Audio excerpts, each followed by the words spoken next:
అందరు బాగున్నారా? చాలా సంతోషం. తక్కువ మంది ఉన్నారని చింతించొద్దు. పోయిన వారము చక్కగా 15 మంది 16 మంది వచ్చారు. అయితే మనం మందిరం లేక ఇల్లులు మారుతా ఉంటా ఉన్నాం కదా, మరి కొత్త ఇంట్లోకి మనం ఇప్పుడు వచ్చాం. ఓకే, అక్కడ ఉన్నప్పుడు అయితే మనకి ప్రార్థనకి అన్ని విధాలా బాగుండేది. కొంచెం ఇక్కడ ఇబ్బందిగా ఉంది, అయినప్పటికీ మీరు వచ్చారు, చాలా సంతోషం. ఇప్పుడు మనం ప్రతి నెల ప్రతి వారము ఇక్కడ కూడుకోబోతా ఉన్నాం. మీరు అందరూ ప్రార్థన చేయండి. మీరు ఒకటే ప్రార్థన చేయండి. 2014 సంవత్సరం ఇది 15వ సంవత్సరము వచ్చేటప్పటికి మనకంటూ ఒక సొంత మందిరాన్ని, సొంత గృహాన్ని దేవుడు మనకి ఇచ్చేలాగా ప్రార్థన చేయండి. అది స్థలము అన్నిని 2016లో 2015లో మొత్తం అన్ని మనం కడేసుకోవాలి. 2016లో ఎంటర్ అయిపోవాలి. సారీ చూసారా, నా బుర్ర ఎక్కడో ఉంది, వెనకపోయింది. ఓకే, 2024 ఇది కదా. 2025లో మనకి దేవుడు స్థలము అన్ని ధనము దేవుడు ఇచ్చేలా ప్రార్థన చేయండి. 2026లో కొత్త మందిరంలో కొత్త గృహంలో మనం ప్రార్థన, అలాగే సండే స్కూల్ పెట్టిలాగా అది ఎక్కడైనా ఇక్కడ కావచ్చు, వేరే చోట కావాలి, ప్రార్థన చేయండి. ఓకే, మరి కొత్త ఇంట్లోకి వచ్చాం కదా, మీరు అందరూ ప్రార్థన చేయండి. ప్రతి నెల ఈ ఇంటికి మన దగ్గర సుమారు 5,000 రూపాయలు మనం కట్టాలి. అక్కడైతే 3,000తో మొత్తం అన్నీ పోయి కరెంటు బిల్ అన్నీ, ఇప్పుడు 5,000 కట్టాలి. మీరందరూ ప్రార్థనలు చేయండి. దేవుడు మనకి ఇచ్చేవాడుగా ఉన్నాడు. మరి ఈ రోజున దేవుడు చేసిన అద్భుతాలు మనం చెప్పాలి కదా. మేము ప్రార్థన చేస్తూ ఉన్నాం, ప్రభువా మమ్మల్ని పోషించండి, మాకు సహాయం చేయండి. అలాగే ఈ నెల 2 VBSలన్నా దయచేయండి అన్నప్పుడు, ఈ నెల నేను హైదరాబాదు మా సార్ పిలిచారు. రేపు 6వ తారీఖున ప్రయాణం వెళ్తున్నాను. 7వ తారీఖు 8వ తారీఖు శనివారం ఆదివారం చిల్డ్రన్ క్యాంప్ అక్కడ పెడతా ఉన్నాం. కుక్కడపల్లిలో గ్రేట్ చర్చ్ అని పాల్ శ్రీనివాస గారి చర్చిలో పెడుతున్నాం. ఎందుకు ఈ విషయం చెప్తున్నానంటే, అక్కడికి వెళ్తే దేవుడు మనకి ఏమిస్తాడు? 2 రోజులు ప్రోగ్రాం చేసినందుకు ఇస్తాడు కదా. దానికి ముందుగా గొప్ప అద్భుతం ఈరోజు జరిగింది. మన గ్రూపులో ఉన్నటువంటి సహోదరి డింపు అని తణుకు కదా, తణుకులో ఉంటారు. ఆ అక్క మనల్ని ప్రేమించి మన పరిచర్య కొరకు మీ అందరిని చూసి ప్రార్థన చేయమని 2,000 రూపీస్ ఫోన్పే చేసింది. హల్లెలూయా. ఎందుకు విషయాలు చెప్తున్నానంటే, మనం అడిగితే దేవుడు ఏం చేస్తాడు? ఇస్తాడు. పోయిన వారి నుంచి ప్రార్థన చేస్తాం, ప్రభువా ఇదిగో సెప్టెంబర్ వచ్చేస్తుంది, ఇదిగో కరెంటు బిల్లు, ఇంటద్ది అన్ని కలిపి 5,000 కట్టాలి, డోకరా ఒక 6,000 కట్టాలి, మరి మేము బో తినాలి, ఇవన్నీ పోషించడానికి చిల్డ్రన్ క్యాంప్ కానీ ధన సహాయం చేయమని కానీ దేవుడు వెంటనే ఈ దినాన అద్భుతం చేశాడు. ఓకే, మన లెసన్స్లోకి వెళ్ళిపోతాం. ఒకసారి దేవునికి వందనాలు చెల్లిద్దాం. హల్లెలూయా. మరి పోయిన వారం మనం బుద్ధి గలవాడు బుద్ధి లేనివాడి కోసం మనం నేర్చుకున్నాం. బుద్ధి లేనివాడు ఇసుక మీద ఇల్లు కట్టాడని, బుద్ధి గలవాడు బండ మీద కట్టాడని. మరి వర్షము తుఫాను చూసారా, మనకి 3 రోజులు తుఫాను అట. ఈరోజు మంచి ఎండ వస్తుంది, మీ అందరికీ సెలవు వచ్చింది కదా. వచ్చినప్పుడు ఆ ఇసుక మీద కట్టిన వాడు ఇల్లు అంతా ఏమైపోయింది? కూలిపోయింది. బండ మీద వాడు కట్టి ఇల్లు స్ట్రాంగ్గా బలంగా ఉంది. మనం అందరం కూడా యేసు జీవితంలో మనం ఆధారపడితే, ఏసే చెప్పిన మాట మనం వింటే, విశ్వాసం అనేటువంటి గృహం పైన, క్రీస్తు అనేటువంటి బండ పైన మనం ఇల్లు కట్టుకుంటే సుఖంగా హ్యాపీగా ఈ భూమి మీద ఉంటామని పోయిన వారం చెప్పుకున్నాం. మరి పోయిన వారం మనము ఉపమాన రీతిగా ఒక కథ చెప్పుకున్నాం. మరి ఈరోజు దేవుడు చేసిన మొట్టమొదటి మిరకల్ అంటే అద్భుతం ఈరోజు మనం చూడబోతా ఉన్నాం. యేసు ప్రభు వారు 30 సంవత్సరాలు తల్లిదండ్రుల దగ్గర తన పని చేస్తూ, యేసు ప్రభు వారు చక్కగా యోదయ బెత్లెహేము అనేటువంటి గ్రామంలో పుట్టారు. ఆయన యోధా గోత్రం నుంచి జన్మించడం జరిగింది. ఆయన కన్యక అయినటువంటి మరియకు ప్రధానము చేయబడినటువంటి యేసేపుకు ఆయన పుట్టడం జరిగింది. ఇవన్నీ మనకి తెలుసు. పరిశుద్ధాత్మలో ఆయన పుట్టారని మనకు తెలుసు. అయితే ఎంత దైవ కుమారుడైనా, ఎంత దేవుని కుమారుడైనా, మరి అమ్మకి నాన్నకి అంటే అతడు ఒక ఇంటిలో కుమారుడిగా పరిశుద్ధాత్మ వల్ల జన్మించినప్పటికీ అమ్మా నాన్నకి సహాయం చేస్తూ 30 సంవత్సరాలు వాళ్ళ నాన్నగారు చేసే పని ఏంటి? యేసేపు వడ్రంగి పని చేసేవారు. నాన్న కాపని మనం నాన్నగారు అని చెప్పాలి. ఓకే, వడ్రంగి పని చేస్తూ ఉండేవారు కాబట్టి ఆ పనిలో యేసుప్రభు గారు కూడా సహాయం చేసినట్లుగా మనం చూస్తా ఉన్నాం. అయితే యేసే సమయం వచ్చింది. 30 సంవత్సరాలు తన ఇంటిలో ఉంటూ మిగతా 3.5 సంవత్సరాలు దేవుని పని చేయాలని ఆయన నిర్ణయించుకున్నాడు. కాబట్టి ఆయన పరిచర్య కొరకు బయటికి రావడం జరిగింది. ఇంటిని విడిచి మేము కూడా మా తల్లిదండ్రులు విడిచి, మరి మీ టీచర్ గారు ఆశ్రమ గారి తల్లిదండ్రులు విడిచిపెట్టి, నేను మా తల్లిదండ్రులు విడిచిపెట్టి, వాళ్ళు ఎక్కడో మేము ఇక్కడ ఉంటూ పరిచర్య చేస్తా ఉన్నాం. ఎందుకు? పరిచర్య చేయాలనుకున్నప్పుడు అన్నిటిని విడిచిపెట్టి దేవుడు చెప్పిన ప్రాంతానికి మనం వెళ్ళి పరిచర్య చేయాలి. కాబట్టి యేసుప్రభు కూడా తన తల్లిదండ్రుల్ని, తన సొంత గ్రామాన్ని విడిచిపెట్టి చాలా ప్రాంతాల్లో ఆయన తిరిగి పరిచర్య చేశారు. అయితే ఆయన పరిచర్య చేయడానికి ముందుగా ఆయన ఏం చేశారట? బాప్తిస్మం తీసుకున్నారు. తర్వాత ఆయన మనలాగే శోధించబడ్డారు. ఇవన్నీ మనకు తెలుసు. సాతాను ద్వారా 3 సార్లు శోధించబడ్డారు. అవన్నీ క్లియర్ అయిపోయిన తర్వాత శక్తిమంతుడయ్యి పరలోకం నుంచి శక్తిని పొందుకుని మరి కానా అనేటువంటి ఒక ఊరిలో వివాహం అవుతా ఉంది. వివాహం అవుతే ఆ వివాహానికి యేసుప్రభు వారు మరియు రాణి తల్లి రండి తన తల్లి అలాగే శిష్యులు వస్తారులే, నువ్వు క్లియర్గా శిష్యులు అందరూ వివాహానికి పిలవబడ్డారు. వినాలి, తలుపు తీసుకుని చెప్పులు కింద పెట్టి రండి. ఓకే, ఎక్కడ పిలబడ్డారు వినాలి. వాళ్ళు వస్తారు. ముందుకు వచ్చామా? ముందు జరగ పెరిగారు ఇంకా బాగా జరుగు, ఇంకా ముందు జరుగు.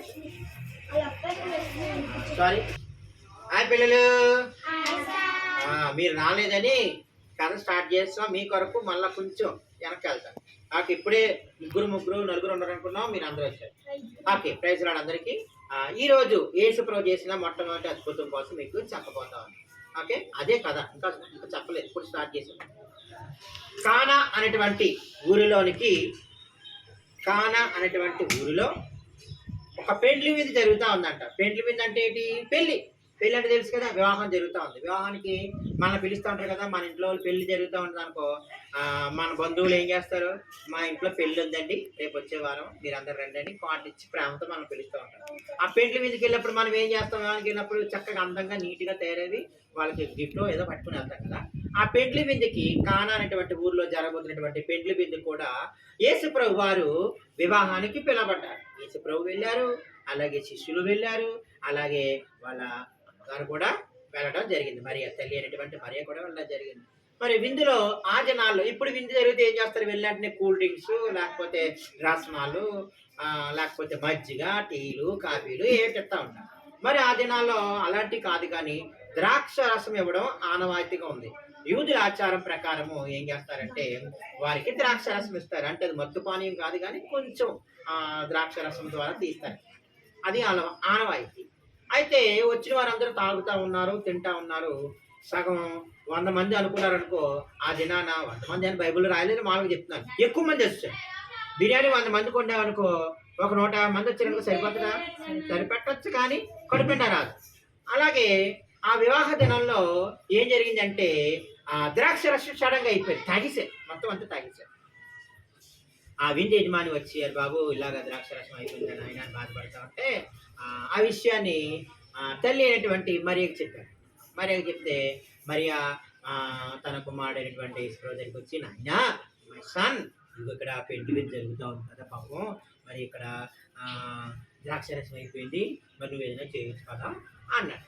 అప్పుడు యేసుప్రభు వారు అన్నారంట, అమ్మా నాతో నీకేమీ పని, నా సమయం ఇంకా రాలేదు, నువ్వు వేచి ఉండు అని చెప్పి తన పని తాను చేసుకుంటా ఉన్నాడంట. అయితే తల్లి అయినటువంటి మరి ఏం చెప్పిందంటే అక్కడ ఉన్నటువంటి పనివారితో, ఇలారా నా కుమారుడు అయినటువంటి యేసుప్రభు వారు మీరు ఏది చెప్తే అది చెయ్యండి అన్నారంట. ఆయన అక్కడ ఉన్నటువంటి పనివారితో పిలిచి ఈ రీతిగా చెప్పారు.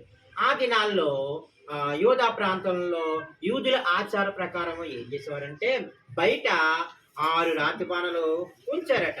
ఎందుకు ఉంచారంటే అందులో 3 తూములు, 4 తూములు, తూము అంటే తెలుసు కదా, మనం వరలా వేసుకుంటాం, దాని నిండా నీరు అనుకుంటాం, గోల్డ్ ఒక 30-40-50 గింజలు పడతాయి. అలాగా దాని నిండా నీరు వేసి ఉంచేవారంట. వచ్చేవారందరికీ ఏం చేస్తారు? బయట నుంచి వచ్చాము మనం ఏం చేస్తాం? కాలు కడుక్కుంటాం కదా, అరే కాలు కడుక్కురారా అంటారు కదా. అది పాటించాలని లేదు, కానీ ఆ దినాల్లో కొన్ని పద్ధతులు పాటించేవారు, సాంప్రదాయ ప్రకారం పాటించారు. కాబట్టి 6 బాణాలు చెప్పిన అక్కడ రాతి బాణాలు పెడితే ఆ రాతి బాణాలు అన్నిటిలో నీళ్ళు వేశారంట.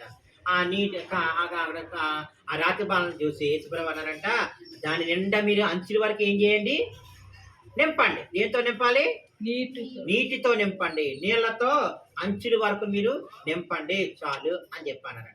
ఎప్పుడైతే యేసుప్రభు వారు చెప్పిన మాట ఆ రోజు ఆ పనివారు విన్నారు. అదే నువ్వు నేను అరే వాటితో నీళ్ళు నింపండిరా అంటే నీళ్ళెందుకు, ద్రాక్షారసం అయిపోయింది అక్కడ, ద్రాక్షారసం చేయి అంటాం, ఎదురు ప్రశ్నలు వేస్తాం.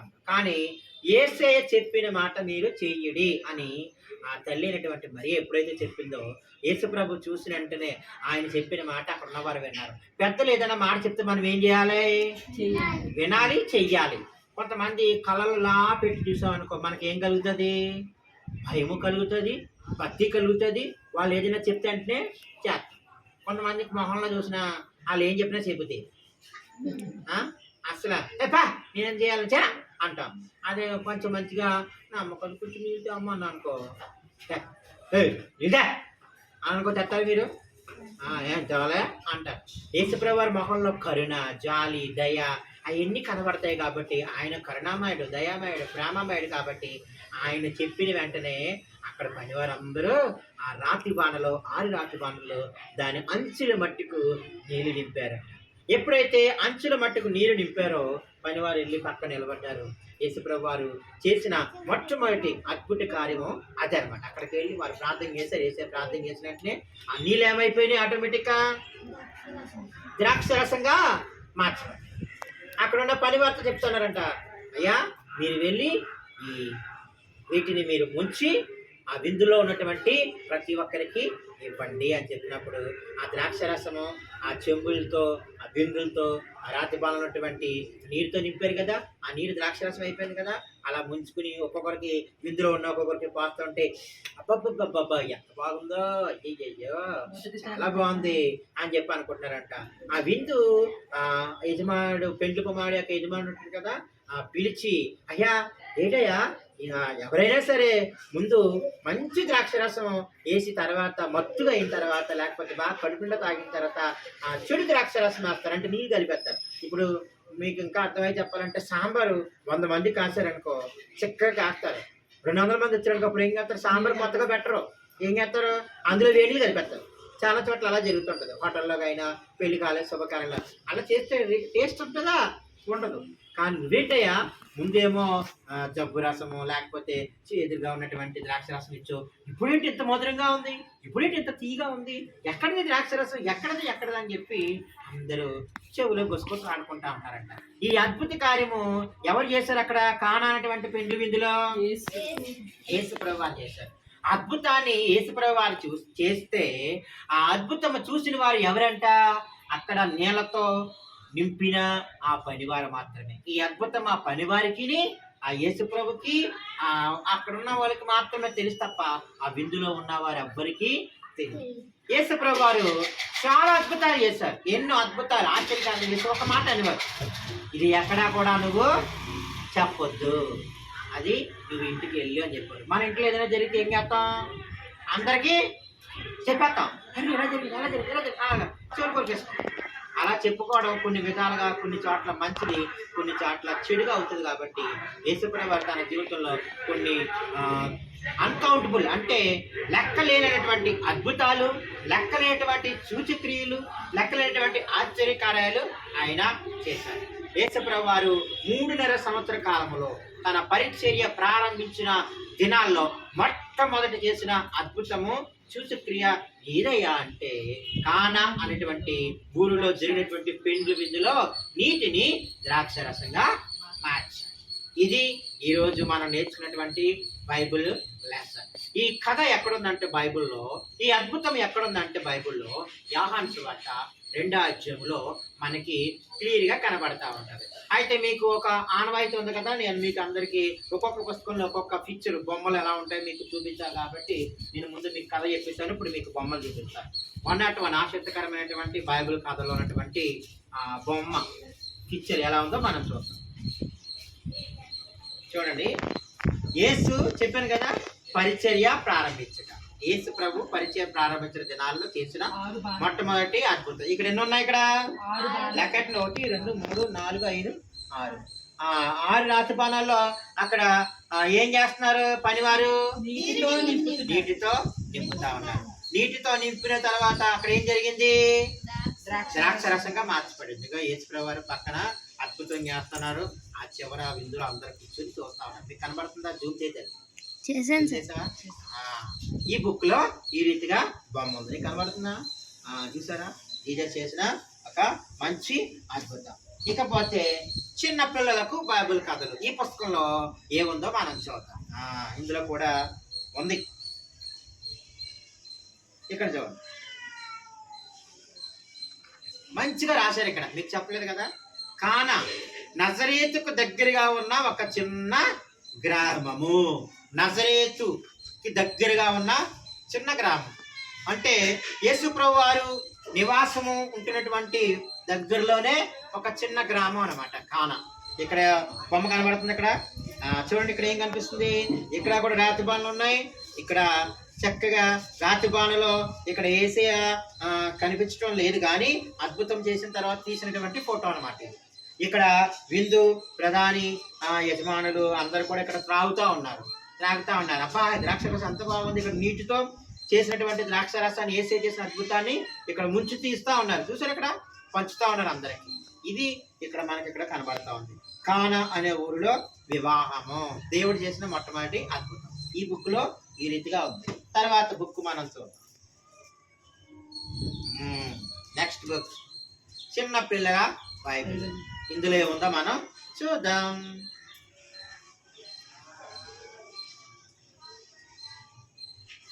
యేసు దేవుని శక్తిని చూపించడం. చూసారు, ఇక్కడ యేసు మంచి టైటిల్ పెట్టారు. ఇక్కడ యేసు దేవుని శక్తిని చూపించడం అంటే యేసు ప్రభు వారు చూపించినటువంటి అద్భుతం. అక్కడ ఎన్ని బాణాలు ఉన్నాయి? ఇక్కడ మంచిగా బొమ్మ వేశారు. ఒక మంచి బిల్డింగ్ ఉంది.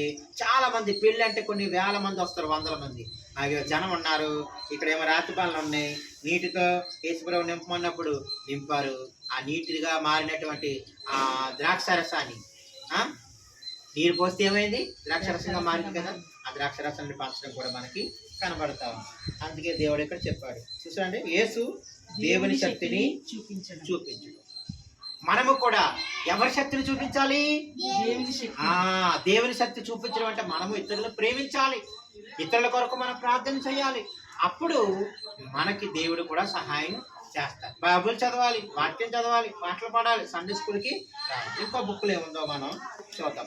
అన్నీ కూడా యోహాను సువార్తలోనే మనకు కనబడతాయి. యోహాను సువార్త 2వ అధ్యాయం 1 నుంచి 12 వచనాల్లో ఈ లెసన్ అంతా మనకి కనబడుతుంది అన్నమాట. లాస్ట్ అండ్ ఫైనల్ బుక్, చాలా బరువు, యాక్షన్ బైబిల్. ఇది ఒక అన్నిచ్చాడు అని చెప్పాం కదా మీకు. ఇందులో పెద్ద లేదు కానీ చిన్నగా వేశారు. వివాహోద్ధారకుడు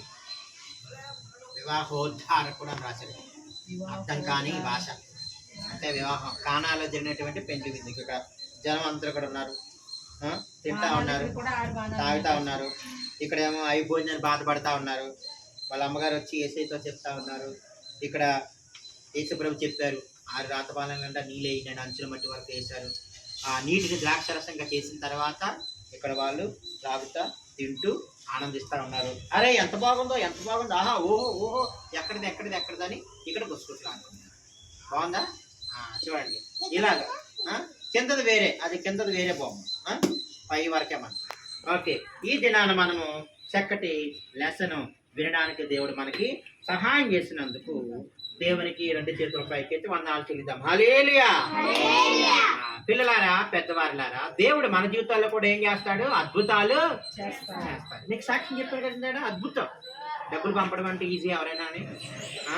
క్యాంపులు, చిల్డ్రన్ క్యాంపులు ఈ నెలలో పెట్టడం అంటే ఎవరు పెట్టరు, ఎండాకాలంలోనే పెట్టుకుంటారు. మరి మా పాల్ శ్రీనివాస్ సార్ వాళ్ళ చర్చ్ డెడికేషన్ అంటే చర్చ్ ప్రతిష్ఠించినటువంటి దినము సంవత్సరం కనుక దానికి సెలబ్రేషన్ యానివర్సరీ చేయడం వల్ల నేను హైదరాబాద్ వెళ్ళడం జరుగుతాను. కాబట్టి దేవుడు మన జీవితాల్లో కూడా అద్భుతాలు చేస్తాడు. మీకు ఎగ్జామ్స్ కదా, నేను రాయాల్సిన ఎగ్జామ్ వర్షం కారణంగా రేపు 6వ తారీఖుకి పోస్ట్ పోన్ అయింది. అదొక అద్భుతం. మీరు చదవలేదేమో, బాగా చదవాలని ఇంకా మీకు 5 రోజులు టైం ఇచ్చాడు. అది బాగా చదవండి. దేవుడు మనల్ని, మన కుటుంబాలను, మన పిల్లలను, మన గొడవలగుంట ప్రాంతాన్ని, కొత్తూరు సంఘాన్ని, గైగులపాటి సంఘాన్ని, అలాగే కొత్తూరు అవతల పాకలు ఉన్నాయి కదా, వారిని అందరినీ దేవుడు దీవించలాగిన ఈ పళ్ళ గొరిపిల్ల ప్రార్థన మరణించడం కొరకు, అలాగే లోగస్ ప్రేయర్ సెంటర్ కొరకు, మన టీం మెంబర్స్ అందరి కొరకు మీరందరూ ప్రార్థన చేయండి. దేవుడు మన సండే స్కూల్ పిల్లల్ని దీవించి ఆశీర్వదించును గాక. Amen, amen, amen. God bless you all. చిన్న ప్రేయర్ చేసుకుందాం. కళ్ళు మూసుకోండి. పరిశుద్ధుడా, ప్రేమ గల తండ్రి, కృపగల దానికి వందనాలు. ఈ యొక్క ఉదయకాల సమయంలో సెప్టెంబర్ నెల 1వ తారీఖున మీ సన్నిధానానికి వచ్చి ఇంతవరకునైనా పాటల ద్వారా, ఆరాధన ద్వారా, సాక్ష్యముల ద్వారా, సండే స్కూల్ బిడ్డలు చెప్పినటువంటి లెసన్స్ ద్వారా, బైబుల్ లెసన్స్ ద్వారా, వాక్యం ద్వారా మాతో మాట్లాడింది పొందాలి. మీరు మా జీవితంలో కూడా కానాలో పెళ్లి విధి జరిగినప్పుడు అద్భుతం ఏ రీతిగా చేసావో మా జీవితాల్లో కూడా అద్భుతాలు చేస్తున్నందుకు, చేస్తున్నందుకు వందనాలు తెలియజేస్తాను. ఈ చిన్న సంఘాన్ని, పళ్ళ గొరిపిల్ల ప్రార్థనా మందిరాన్ని, మా సండే స్కూల్ బిడ్డల్ని, గొడవగుంట ప్రాంతాన్ని దీవించండి, ఆశ్రయించండి. నిశ్చితమైతే నిరాకరాల్సిమైతే వచ్చేవారు ఇంకా అనేక మంది బిడ్డలతో కలిసి నేను స్థుతించడానికి సహాయం చేయండి. ఈ అవసరం వాండర్స్ని కూడా మీరు దీవించండి. మాకు సొంత మందిరాన్ని, సొంత గృహాన్ని మీరు మాకు దయచేయండి. నీ కృప నడిపించండి. పిల్లలు చక్కగా ఎగ్జామ్ రాయడానికి కూడా సహాయం చేయండి. మంచి వార్తనిచ్చిన వందనాలు తెలియజేసుకుంటూ అందరినీ దీవించి నడిపించి ఈ నెలతో మమ్మల్ని పోషించమని యేసునామమున అడిగి ప్రార్థన చేస్తున్నాము తండ్రి. ఆమేన్, ఆమేన్. బోలో కృష్ణ మహారాజుకి. Very good. మీరు ఒక్కొక్కరు లేచి నిలబడి నీ పేరు చెప్పాలి. అటు దిగి నిలబడి చెప్పు నీ పేరు, నీ class. Ramya 6th class. Very good. నిలబడి తల్లి. అక్క వైపు తిరుగు. నా చిట్టి తల్లి బంగారం. చెప్పమ్మా నీ పేరు.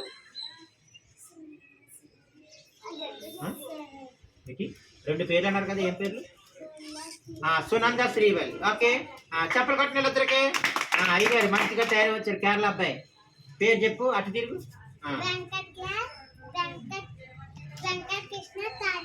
Third class. Venkatakrishna third class. చక్కగా పంచి కట్టుకుని వచ్చాడు, బాగున్నాడు. అటు తిరుగు. Dhanalakshmi 5th class. Very good. Hasnavi 5th class. Next Yogashri. నా పేరు యోగశ్రీ, నేను 7th class. Very good. 7th class exams కొరకు ప్రేయర్ చేయండి. Okay, Dakshayani stand. నా పేరు ద్రాక్షాయణి, నేను 6th క్లాస్ చదువుతున్నాను. Very good. దేవుడు మరి ఇంకా చాలా మంది పిల్లలు రాలేదు వర్షం కారణంగా. మరి మా పిల్లల కొరకు, మా పరిచర్య కొరకు please pray for us and help us. God bless you. Thank you. Bye bye.